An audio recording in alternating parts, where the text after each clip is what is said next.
बहुत पुरानी बात है। एक आदमी था जिसे एक बीमारी थी, बहुत ही ज्यादा बोलने की। वो 2 मिनट भी शांत नहीं रह सकता था। दवाई के रूप में उसे बोलना जरूरी था, अन्यथा उसके शरीर में हलचल होने लगती थी। उसे किसी भी विषय में हर 2 मिनट में बोलना ही होता था। वो आदमी भी इससे बहुत परेशान था और सोचता था कैसे इससे छुटकारा पाऊं। वो गुरु की तलाश में बाहर निकला। उसे एक पेड़ के नीचे एक गुरु साधना में लीन दिखाई दिए। उसने सोचा यही शायद मेरी मदद कर सकते हैं। वो साधना पूरी होने का इंतजार करने लगा। जैसे गुरुजी साधना से बाहर आए, वो आदमी उनके चरणों में गिर गया और बोला, गुरुजी, मैं आपका शिष्य बनना चाहता हूं। गुरुजी ने भी उसको अपना शिष्य बना लिया। बाद में गुरुजी को इस बात का पता चला कि उस आदमी को बहुत ही ज्यादा बोलने की आदत है। वो आदमी 2 मिनट भी चुप बैठ नहीं सकता। वो आदमी हर रोज गुरुजी से एक ही बात पूछता कि गुरुजी, इस दुनिया का सबसे बड़ा ज्ञान क्या है? और जब भी गुरुजी से ये सवाल पूछता तो गुरुजी चुप हो जाते, कुछ भी नहीं बोलते, क्योंकि गुरुजी को पता था कि शिष्य को ज्यादा बोलने की आदत है और अभी इसको सबसे बड़े ज्ञान के बारे में बताना व्यर्थ की बात है। इसलिए वह चुप हो जाते थे, कुछ भी नहीं बोलते। वो शिष्य हर रोज एक पास वाले गांव में भिक्षा मांगने जाया करता।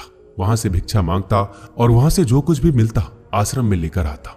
गुरुजी को इस बात का पता था कि शिष्य को कुछ ज्यादा बोलने की आदत है, इसलिए गुरुजी उस शिष्य का ध्यान रखते कि कहीं मुसीबत में ना फंस जाए।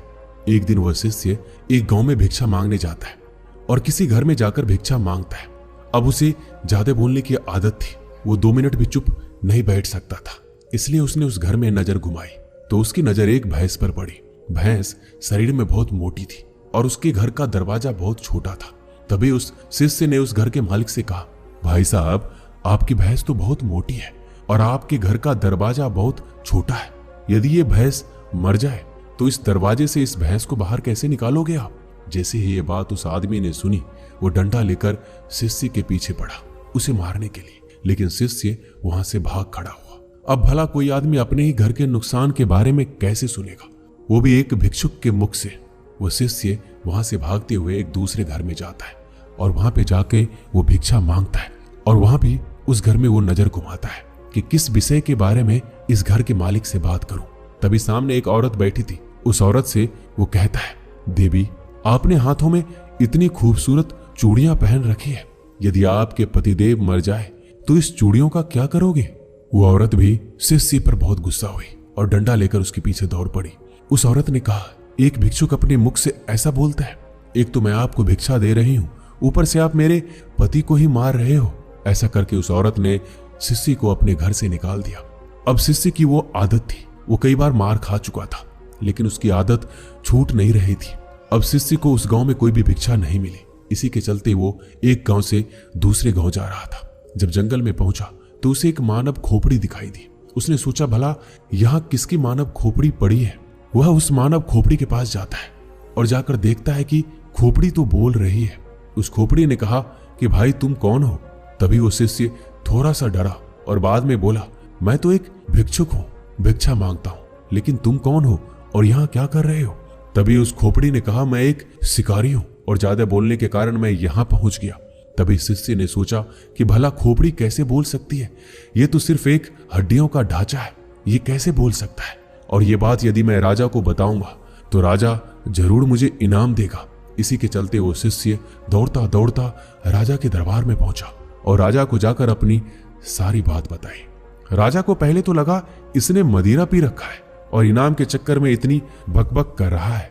बाद में जब शिष्य अपनी बात पर अड़ा रहा तो राजा ने कहा, ठीक है, यदि तेरी बात सच निकली तो तुझे इनाम दिया जाएगा, अन्यथा तुझे फांसी लगवा देंगे।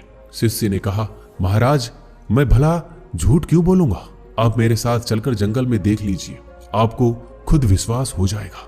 इसके बाद राजा ने आदेश दिया कि 4 सैनिक इसके साथ जाओ और अगर इसकी बात सच निकलती है तो इसको अपने कंधे पर बिठाकर लाना और यदि बात झूठ निकलती है तो उसको घसीटते हुए राजमहल लेकर आना। अब जैसे ही चारों सैनिक वहां पर पहुंचे तो वहां पर खोपड़ी पड़ी थी और उस खोपड़ी से वह शिष्य ने पूछा कि तुम यहां कैसे पहुंचे? तो खोपड़ी कुछ नहीं बोली। बार बार शिष्य ने उस खोपड़ी से पूछा, लेकिन खोपड़ी कुछ नहीं बोल रही थी। बहुत देर होने के बाद सैनिकों ने उस शिष्य को पकड़ लिया और घसीटते हुए राजमहल में लेकर आए और राजा से आकर कहा कि महाराज जी, ये तो झूठ बोल रहा है। खोपड़ी तो वहां पड़ी है, लेकिन खोपड़ी भला कैसे बोल सकती है? ये तो मूर्ख आदमी है, इसको तो कुछ पता ही नहीं है। तभी राजा ने आदेश दिया कि इस आदमी को फांसी पर लटका दो। इतना सुनते ही वो आदमी थर थर कांपने लगा और अपने गुरु को याद किया, गुरुदेव आज मुझे बचा लीजिए, नहीं तो आज मेरी मौत पक्की है। जैसे शिष्य अपने गुरु से अर्जी करता है, गुरु को आश्रम में बैठे बैठे आभास हो जाता है कि शिष्य मुसीबत में पड़ गया है और वो ज्यादा बोलने के चक्कर में ही मुसीबत में पड़ा है। गुरु भी जल्दी जल्दी अपने शिष्य के पास आता है और राजा को जैसे तैसे समझाकर उस शिष्य को वहां से छुड़ा देता है और शिष्य और गुरु दोनों ही आश्रम में वापस आ जाते हैं। तभी वो गुरु कहता है कि मैंने तुझे कितनी बार कहा है कि ज्यादा मत बोलो, ज्यादा बोलने के चक्कर में आदमी कभी कभी बुरा फंस जाता है। तभी वो शिष्य कहता है, गुरुजी मेरी आदत पड़ गई है, अब मैं चाहकर भी इस आदत को छोड़ नहीं पा रहा हूं। मुझे पता है कि मुझे सिर्फ दुनिया का सबसे बड़ा ज्ञान मिल जाएगा तो मेरा मन अपने आप शांत हो जाएगा, मैं अपने आप चुप हो जाऊंगा। लेकिन आप हो कि मुझे सबसे बड़ा ज्ञान बता ही नहीं रहे हो। मैं आपको कितने दिनों से पूछ रहा हूं। जैसे ही उस शिष्य ने सवाल किया, गुरुजी फिर से चुप हो गए, कुछ भी नहीं बोले। अब वो शिष्य गुस्से में वहां से चला जाता है और कहता है, गुरुजी मुझे बड़ा ज्ञान बताना ही नहीं चाहते। इसके बाद वो शिष्य एक तरफ जाकर बैठ गया। रात का अंधेरा पड़ गया था, शाम हो गई थी। प्रकृति में पाए जाने वाले हर चीज अपनी गहरी नींद में चले गए। तभी शिष्य आकाश में देखता है, सारे तारे टिमटिमा रहे हैं और रात की एक शांत आवाज सुनाई दे रही है जो अंधेरी रात में हमेशा सुनाई देती है। तभी शिष्य को धीरे धीरे एक आभास होता है, उसको एक आवाज सुनाई देती है। वो आवाज थी मौन की। उसका मन एकदम खुश हो गया, वो कुछ भी बोल नहीं पा रहा था। उस दिन उसका मन एकदम शांत हो गया, उसको एक अलग सा आभास होने लगा, उसको एक अलग सी शांति प्रतीत हुई और उसको लगा कि शायद दुनिया का सबसे बड़ा ज्ञान यही है। और गुरुजी हमेशा मुझे बताते आ रहे थे, जब भी मैं उनसे पूछता तो वह शांत हो जाते, कुछ भी नहीं बोलते, और यही दुनिया का सबसे बड़ा ज्ञान है। ज्यादा बोलने के चक्कर में कई बार मुसीबत में फंसा तो गुरुजी ने ही मुझे बचाया और गुरुजी मुझे हर बार ज्ञान दे रहे थे, लेकिन मैं ही इस ज्ञान को समझ नहीं पाया। तभी वो शिष्य बैठकर पूरी तरह मौन का आनंद लेता है, शांति का आनंद लेता है। उसके बाद वो शिष्य वहां से उठकर अपने गुरु के पास जाकर बैठ जाता है, चुपचाप बिना कुछ बोले। तभी गुरु को पता चलता है कि शिष्य को मौन मिल गया है। तभी वो गुरुजी कहते हैं कि दुनिया का सबसे बड़ा ज्ञान मौन नहीं है, लेकिन मौन ही रास्ता है। सबसे बड़े ज्ञान को पाने का सबसे पहले हमें मौन होना पड़ेगा, तभी हम सबसे बड़े ज्ञान को पा सकते हैं। उसके बाद गुरुजी कहते हैं, इस दुनिया का कोई भी शब्द मौन से बड़ा नहीं हो सकता। मौन एक तपस्या है, मौन एक साधना है। इस मौन को हर कोई धारण नहीं कर सकता, और जिसने भी धारण किया वो दुनिया का सबसे बड़े ज्ञान के चरम पर पहुंच जाएगा, सबसे बड़े सुख के चरम पर पहुंच जाएगा। उसके मन में किसी भी तरीके का सवाल नहीं रहेगा, सब सवाल खत्म हो जाएंगे, कुछ भी नहीं बचेगा, शून्य बचेगा, एक बिंदु बचेगा। बस उस बिंदु में ही जलता है असली बौद्ध का दिया। उसके बाद उस शिष्य कहता है, गुरुजी आखिर मौन कैसे रहूं? मैं जब भी ध्यान करने बैठता हूं तो मेरा मन एक जगह लगता ही नहीं, मेरे मन में हजारों विचार आते हैं। मैं जितना मौन होने की कोशिश करता हूं इतना ही मेरे मन में ज्यादा विचार आते हैं। ऐसे में मैं क्या करूं?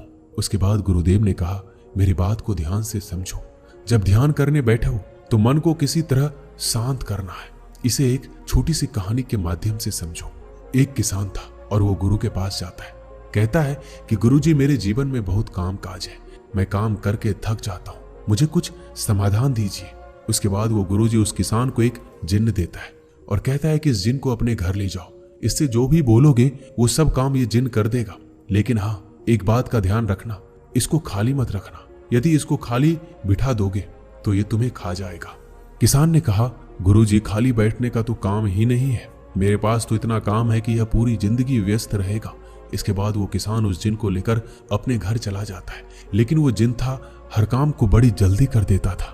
उसने तुरंत किसान का काम कर दिया। जब खाली हुआ तो किसान ने अड़ोसी पड़ोसियों के काम करवाए, फिर भी लेकिन वो जल्दी से काम को खत्म कर देता और काम खत्म करके वापस किसान को बोलता कि मुझे जल्दी काम दो, नहीं तो मैं तुम्हें खा जाऊंगा। अब किसान इस चीज से परेशान होने लगा वो वापस उस जिन को गुरुजी के पास लेकर गया और कहा, गुरुजी अब इसका समाधान दीजिए, ये तो बड़ा जल्दी काम को कर देता है और मुझे खाने के लिए कहता है। तभी वो गुरुजी उस जिन को और किसान को लेकर उस खेत में जाते हैं और उस जिन को कहता है कि एक बांस का डंडा लेकर आओ। वो जिन एक बांस का डंडा लाता है और गुरुजी उसको खेत में रोप देते हैं। उस डंडे को रोप कर उसके बाद गुरुजी उस जिन को कहते हैं, जब भी तुम्हें ये किसान कोई काम के लिए बोले और काम खत्म हो जाए तो इस डंडे पे चढ़ना और उतरना। तुम्हारे पास जब काम ना हो तो ये काम करते रहना। ये सुनते ही किसान बहुत खुश हो गया क्योंकि उसको समाधान मिल गया था। अब अगर जिन के पास काम नहीं रहेगा तो वो डंडे पे उतरता चढ़ता रहेगा। अब वो किसान को परेशान नहीं करेगा। हमें ध्यान के समय में अपने मन को सांस के साथ बांध देना है। जैसे सांस बाहर जाती है तो उसके साथ मन को बाहर, और जैसे ही सांस अंदर जाती है तो मन को अपने अंदर। धीरे धीरे इसका अभ्यास करते जाओ। धीरे धीरे आपका मन शांत हो जाएगा। ऐसा नहीं है कि सिर्फ तुम ध्यान के समय ही ऐसा करो। जब भी तुम कुछ काम करते रहो, कहीं जा रहे हो, किसी से बात कर रहे हो, उस समय मौन रहकर अपनी सांस पर ध्यान दो। अपने मन के अंदर की आवाज को सुनो, सांस की आवाज को सुनो और उसी के साथ अपने मन को जोड़ दो। धीरे धीरे आपका मन पूरी तरह शांत हो जाएगा। जब भी कभी बोलना पड़े, किसी को जवाब देना पड़े, पहले याद कर लो कि क्या बोलना है। उसके बाद कम से कम 5 सेकंड रुक जाओ। उसके बाद ही अगले को जवाब दो। इससे तुम्हारा ज्यादा बोलने की आदत भी कम हो जाएगी। और जब तुम्हारे पास बोलने के लिए 2 ही बातें हो, उनमें से एक ही बात बोलो। और जब तुम्हारे पास बोलने के लिए 3 बातें हो तो उसमें से 2 ही बोलो। धीरे धीरे ज्यादा बोलने की आदत चली जाएगी, क्योंकि हमारे मन को शांत करने से पहले चुप तो रहना ही होगा। जुबान को बंद करना ही पड़ेगा। शांति को मुंह से बोलकर या लिखकर नहीं बताया जाता, उसे सिर्फ अनुभव किया जा सकता है। और जब तुम मौन होकर अपने ध्यान में उसको अनुभव करोगे, तभी उसकी तुम्हें सही असलियत का पता चलेगा। अब उस शिष्य को मौन का महत्व पता चल चुका था। उसे दुनिया के सबसे बड़े सुख का अनुभव हो चुका था। उसे असली शांति का अनुभव हुआ। हमें भी अपनी जिंदगी में मौन होकर उसका लाभ उठाना चाहिए। इस मौन के अंदर जो शांति है, उसका वास्तव में कोई अद्भुत अनुभव होगा, क्योंकि इतने बड़े बड़े संतों ने, भगवान बुद्ध ने इसको सबसे सर्वोपरि बताया है, सबसे बड़ा सुख बताया है, ज्ञान का पहला मार्ग बताया है। तो हमें भी अपने जीवन में मौन होकर अपने मन को शांत करके इसका अनुभव जरूर करना चाहिए। दोस्तों, इस वीडियो में बस इतना ही। मिलते हैं अगली वीडियो में। अपना ख्याल रखिएगा। धन्यवाद।